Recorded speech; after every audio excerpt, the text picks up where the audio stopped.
What's going on, everybody? Welcome to another episode of Off the Couch Boxing. I'm your host, Reckless Rex Ruger. That's the Alexis Arguello puppet. We're going to jump into it with an amazing guest right now. I am pumped. And we got him in here. We will have him in here. Jeff?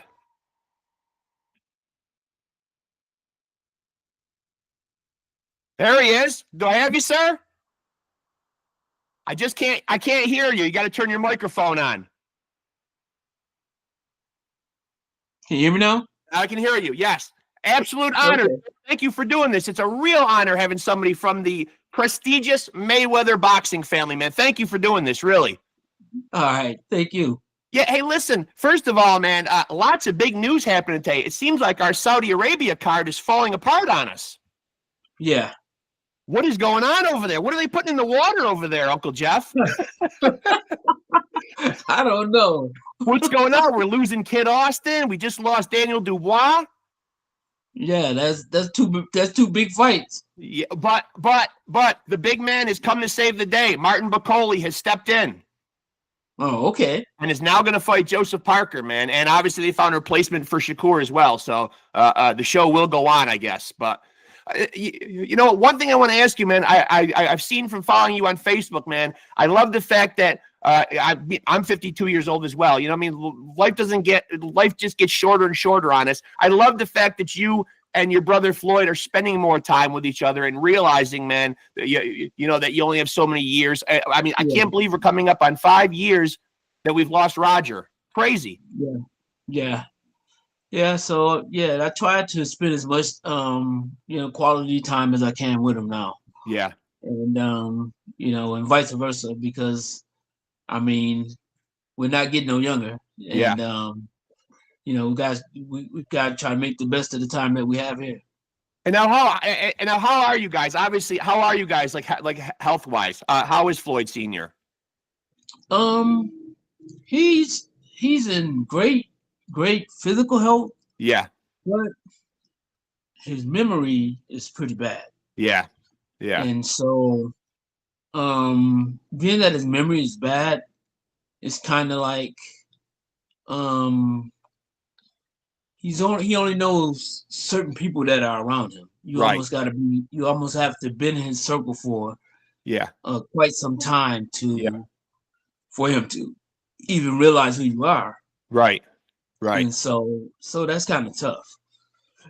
Yeah, and you know, if we go back to the beginning, man, you know, obviously you grew up in a family where you and your brothers are boxing. But what really got the ball rolling? Like, who got started in the boxing first? Was it Floyd?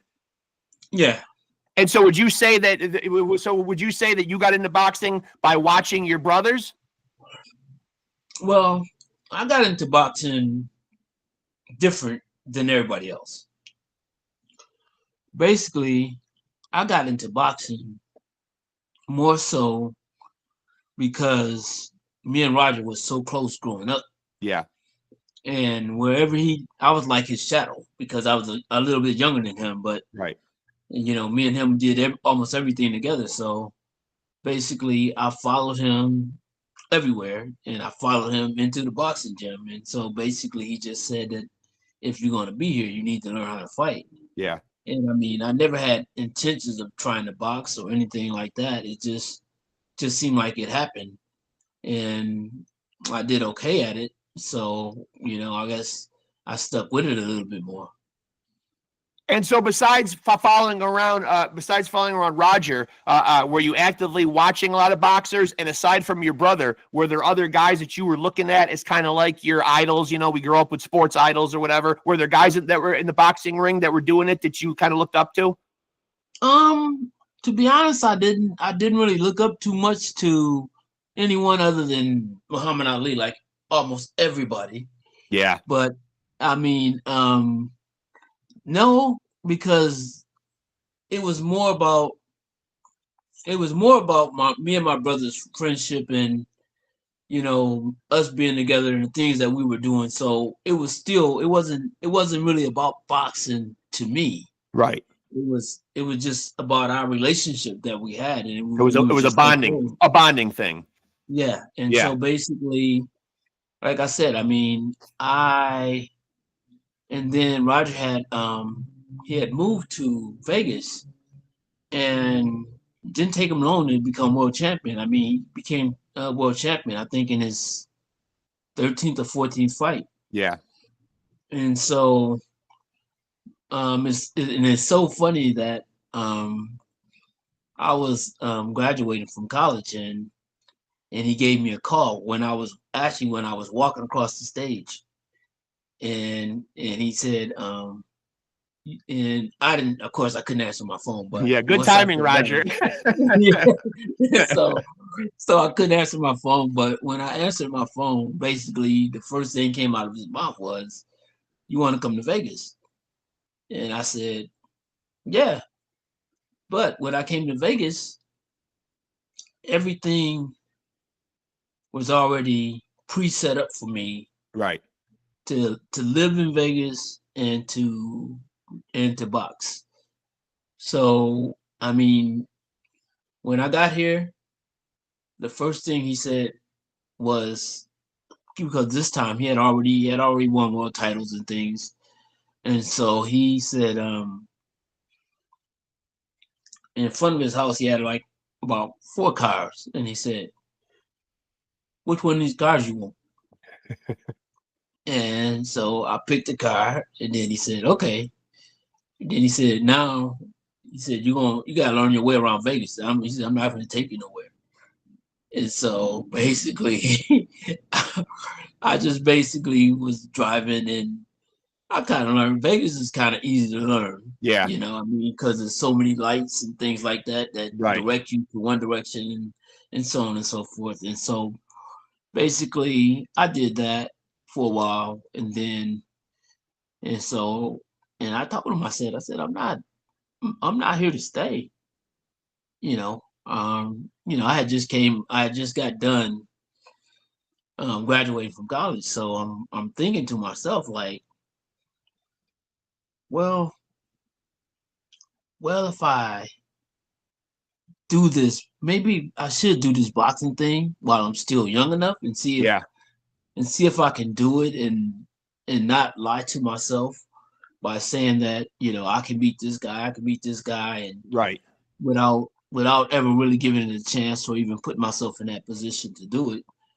And so it kind of took over me, and Yeah. basically, and then I think that the fact that Roger, he kind of missed me as well, and I missed him. So I just said, okay, well, I'm gonna give this a shot, and see how it works out. Well, it's interesting because, and again, you're, ingrained in the boxing circle. I do a boxing podcast, but you're really in the thick of the boxing scene. And correct me if I'm wrong on this, but I feel like, in my mind, Roger doesn't get the flowers that he deserves for being the trainer that he was. And regardless of how many people he had underneath him, just having Floyd Jr. and accomplishing what he did with Floyd, I think right there puts him near the top of the list. Yeah, I mean, I agree. I mean, I think that Roger is probably one of the most copied trainers on that was on this planet. For sure.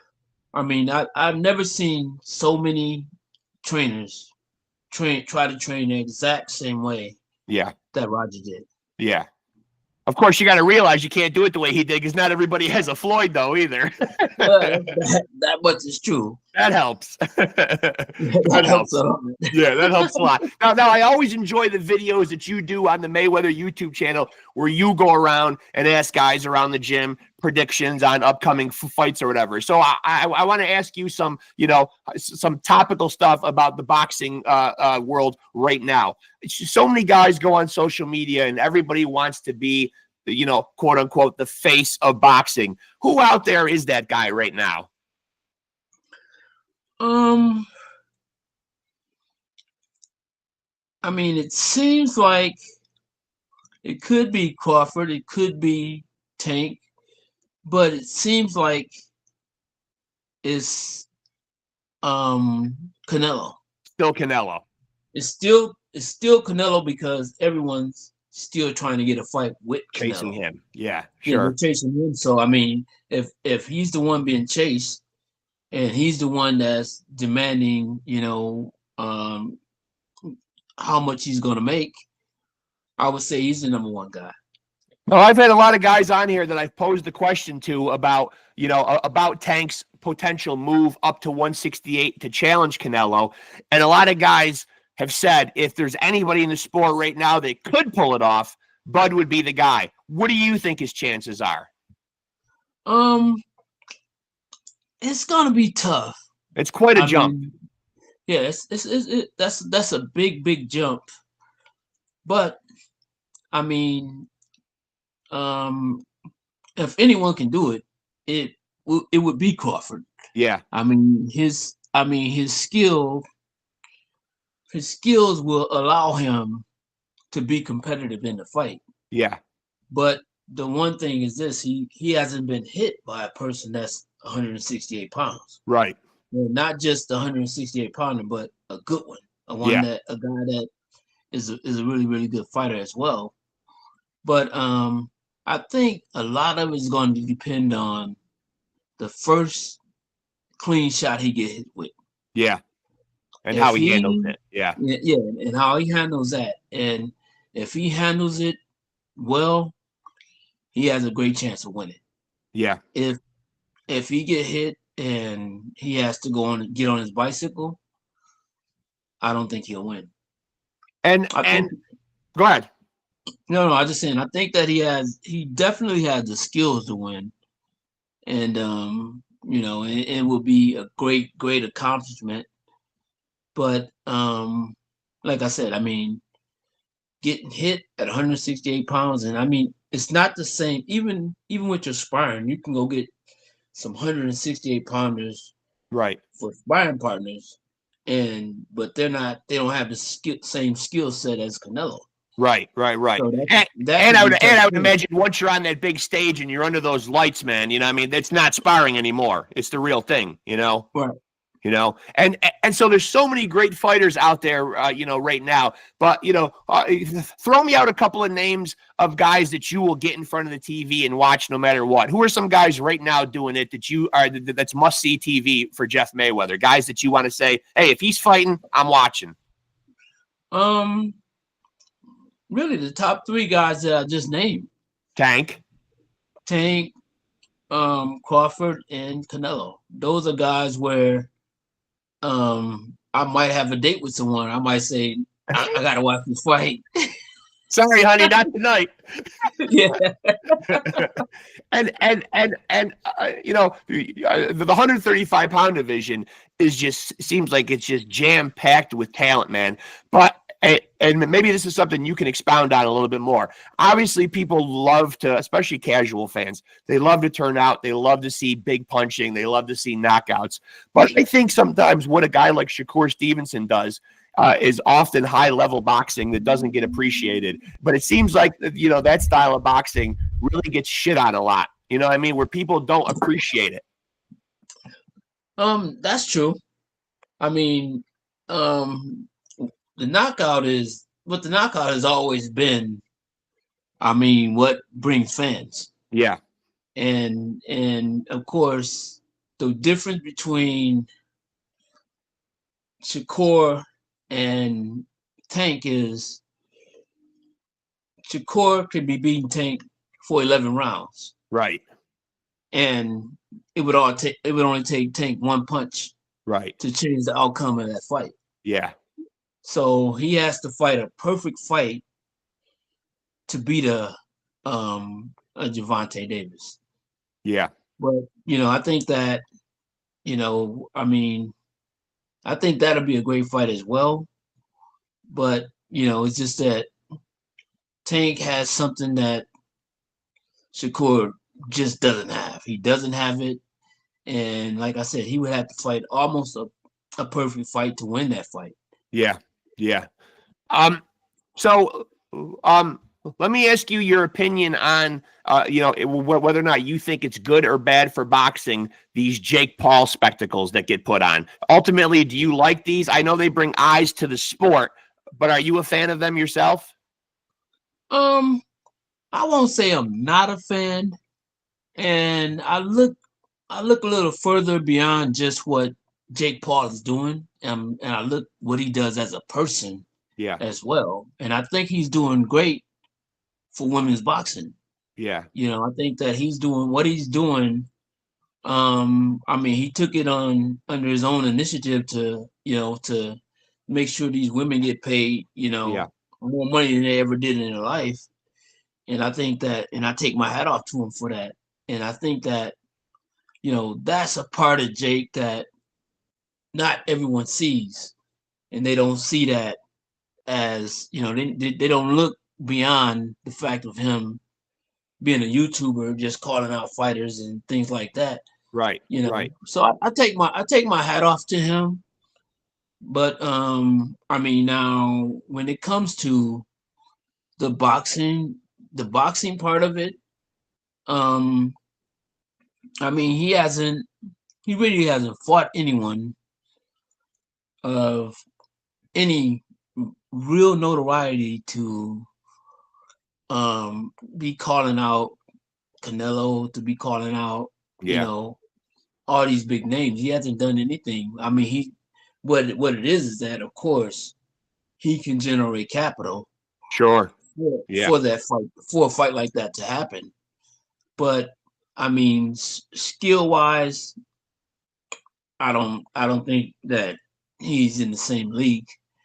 But like I said, I still take my hat off to him, because I mean, for anyone to to do what he did, to come from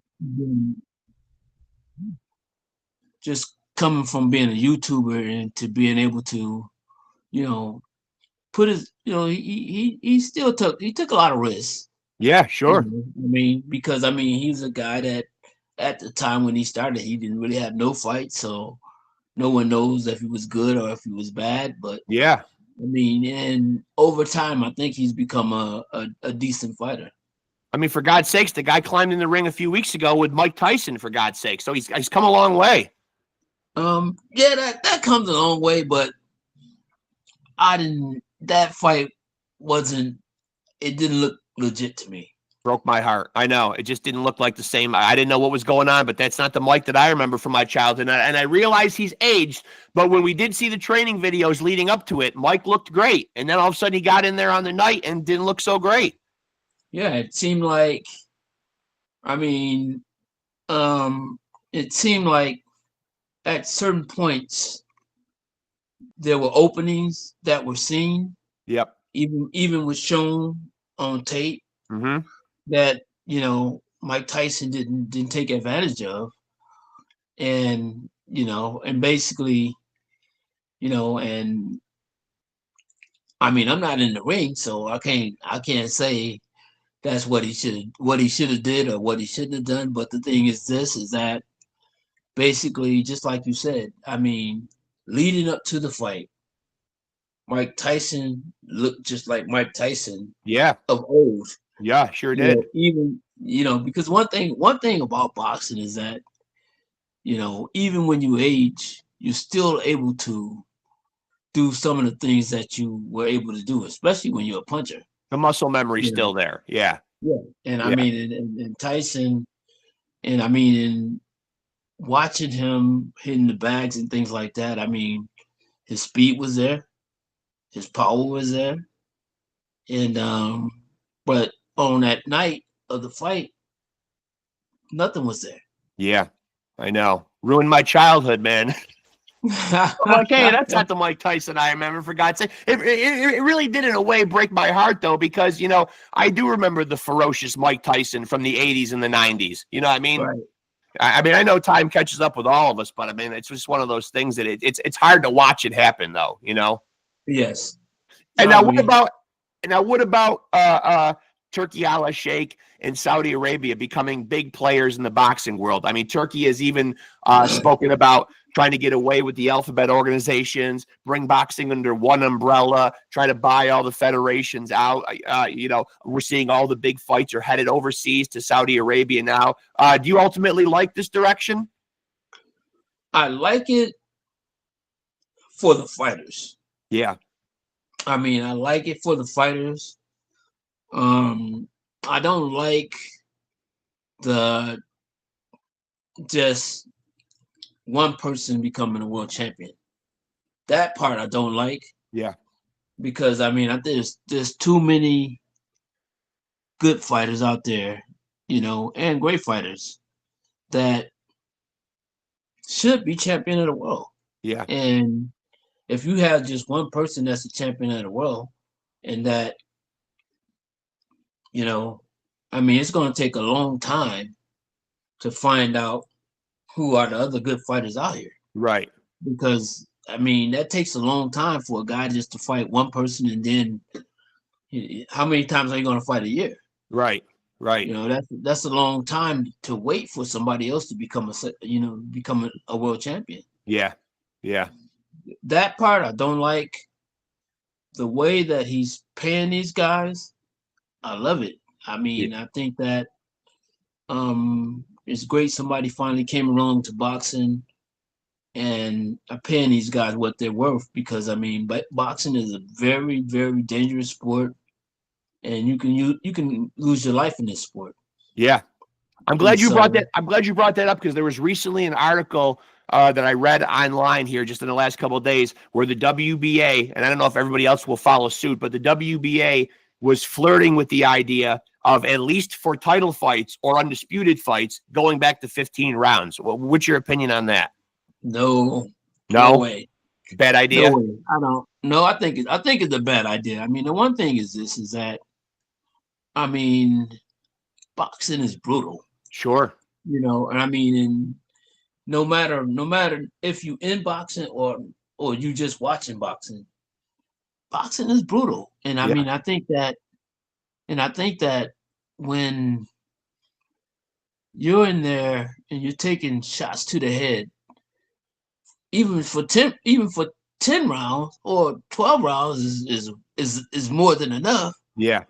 I mean, because it's not like you're doing something that's enhancing your mind flow. It's not helping it. I mean, boxing is, the intention is to hurt one another.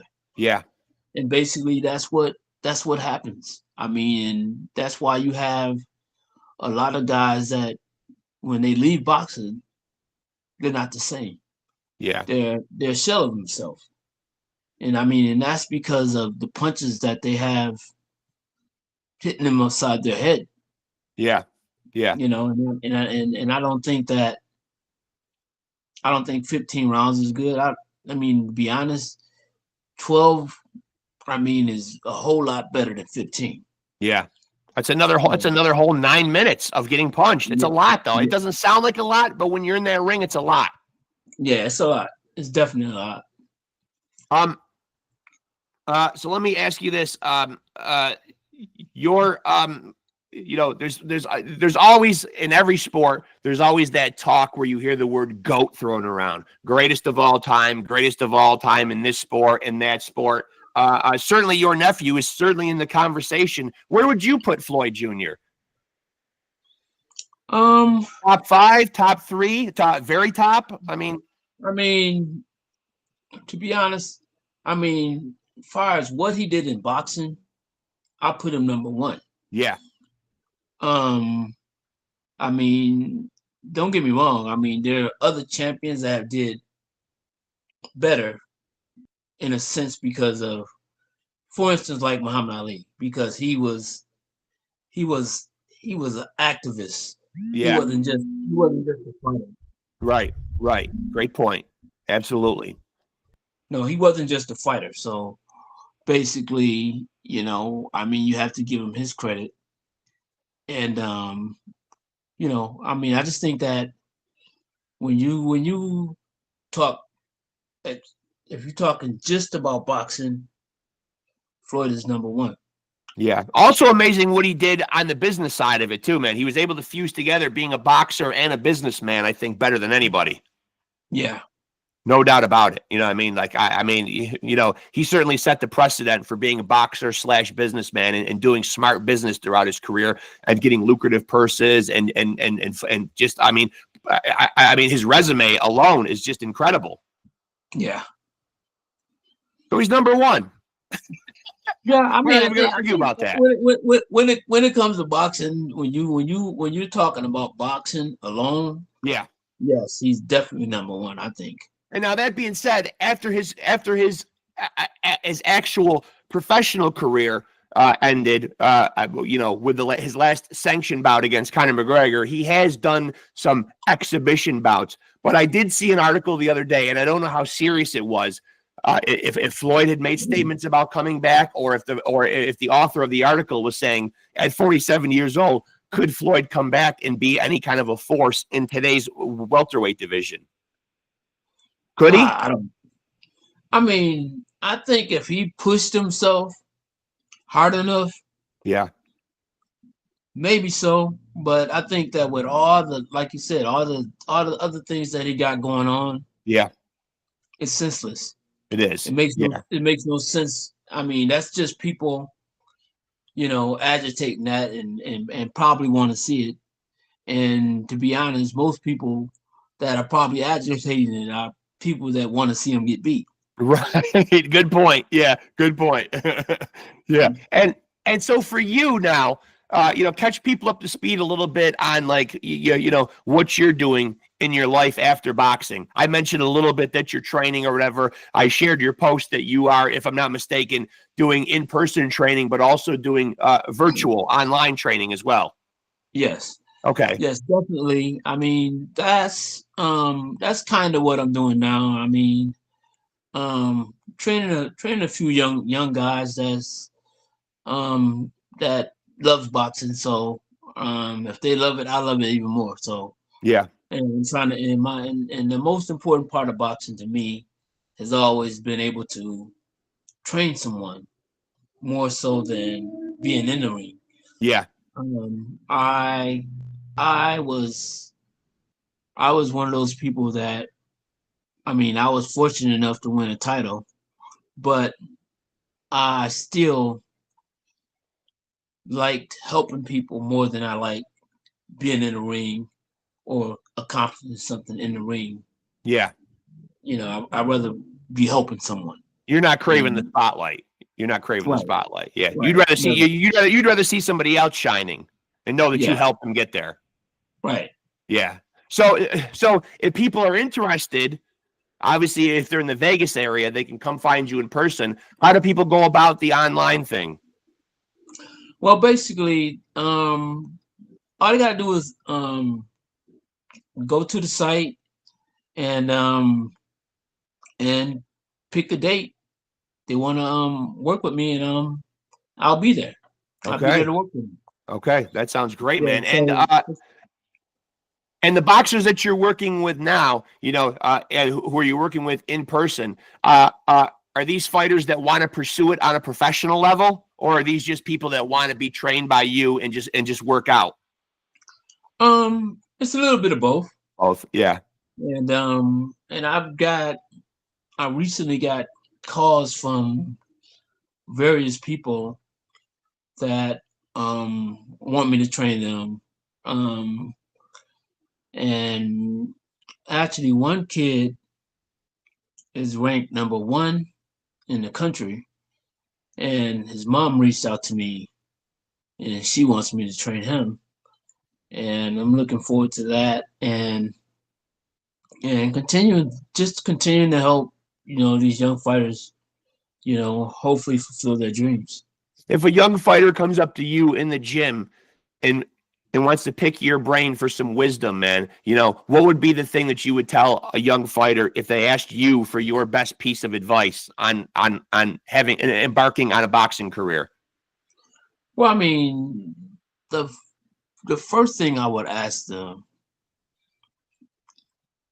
is, are they sure this is the career that that you want to take. Right. It is a lifestyle. It's a lifestyle. Yeah. Yes, because you got to be all in. Boxing, you can't, like you said, you can't be halfway in. You can't be 1/3 in. You got to be all the way in. Yeah. And with that being said, I think that the first thing that, you know, I could tell someone, no matter what they ask me, is that, are you sure this is what you want to do? Right. I mean, because boxing is the hurting business. Right. And what you are today might not be what you're going to be tomorrow. Good point. Yeah. You know, and I mean, we've seen it so many times. I mean, I've seen it, you know, so many times, you know, and it's sad. It's sad when you knew a person that when they went into the ring, they were fine, but by the time their career was over with, they were the shell of themselves. Yeah. I mean, you know, their speech, they had speech impediment, you know, had, you know, other illnesses that came from boxing, from, you know, head trauma and things like that. And I mean, it's, you know, boxing is a very, very unforgiving sport. Yeah. And it's also very sad because it doesn't seem like there's a lot of things in place to help boxers who are in that condition that you're talking about, you know? That's you know what I mean? It seems like boxing hasn't quite figured out a way to take care of its own, you know, after the career's over. Yeah, I think that one time, especially guys that haven't made millions and millions of dollars, you know what I mean? And then they fall on what you're talking about, you know what I mean? Like speech impediments, you know what I mean? Like, you know, difficulty with their faculties, you know, physical ailments, you know, there's no pension fund, there's no aftercare, you know what I mean? It's very brutal for fighters after they hang up the gloves. Yeah. I mean, you know, boxing is, you know, like I said, it's unforgiving.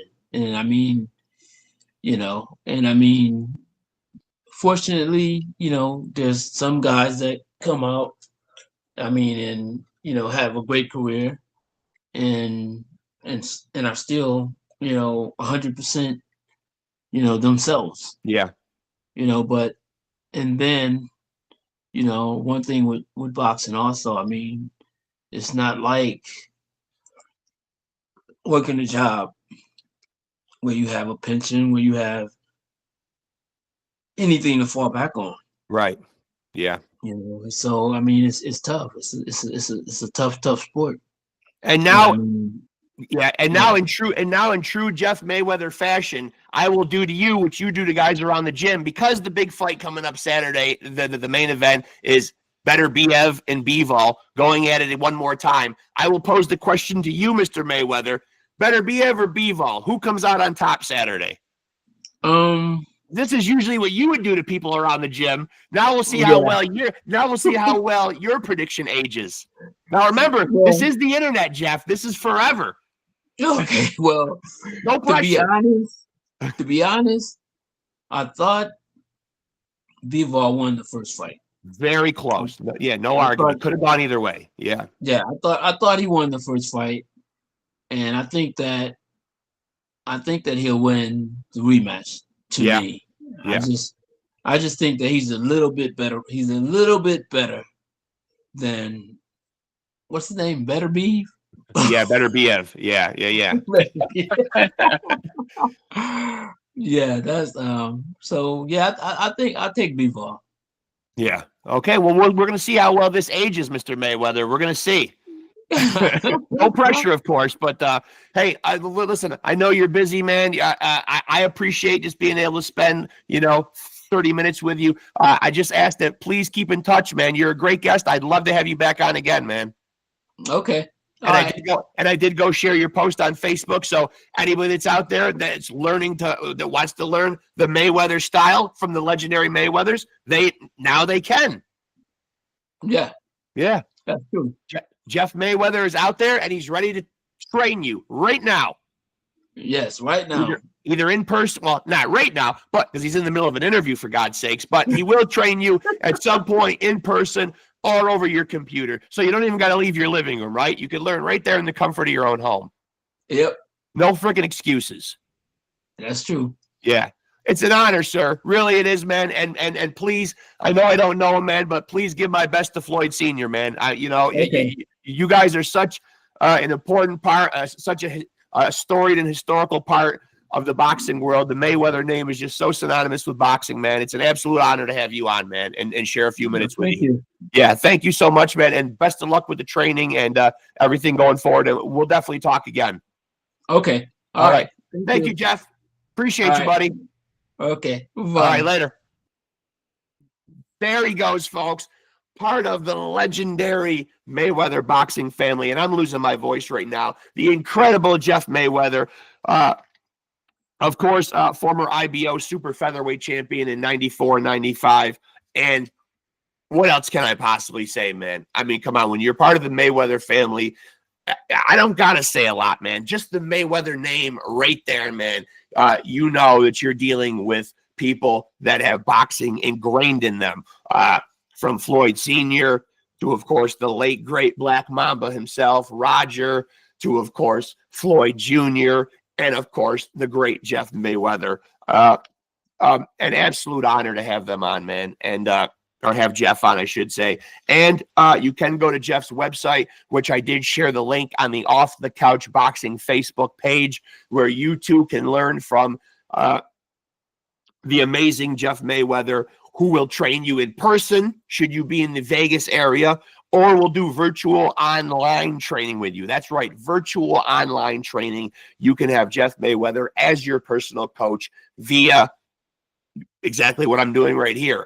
Zoom, Skype. I don't know exactly the details of what he uses, but you too can now be trained by a member of the storied Mayweather family, the great Jeff Mayweather, and a real honor having him on. Can't say that enough. Let me go into promotion mode right now for myself here, of course, and let you know to make sure that you like and follow the Off the Couch Boxing podcast on Facebook.